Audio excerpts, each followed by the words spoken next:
microfone, brincadeira. Queria agradecer a todos a noite, o carinho e a atenção que vocês deram ao meu trabalho.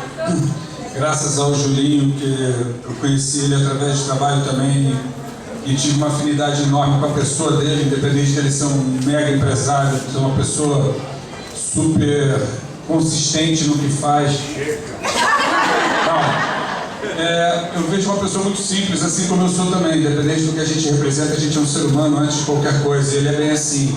E essa afinidade foi muito profunda a ponto de eu estar com ele em qualquer situação que ele precisar de mim, ele pode contar, que eu me considero amigo dele de coração. O cara realmente tinha uma afinidade enorme, independente de trabalho, de interesse.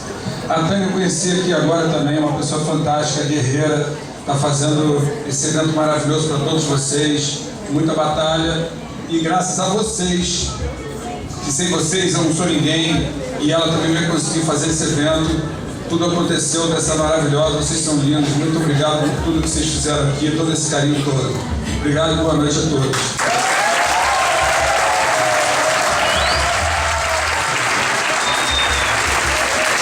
Obrigada, pessoal.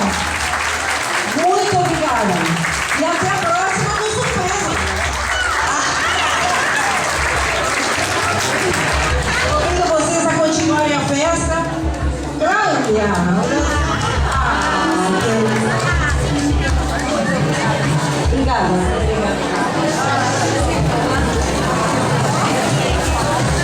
Essas são minhas amigas de luta. Daqui, ó, ombro a ombro. Com certeza, é um prazer novamente entregar. Simbolicamente, em agradecimento para toda a empresa, é um prazer para nós compartilhar todo esse sucesso. Muito obrigada,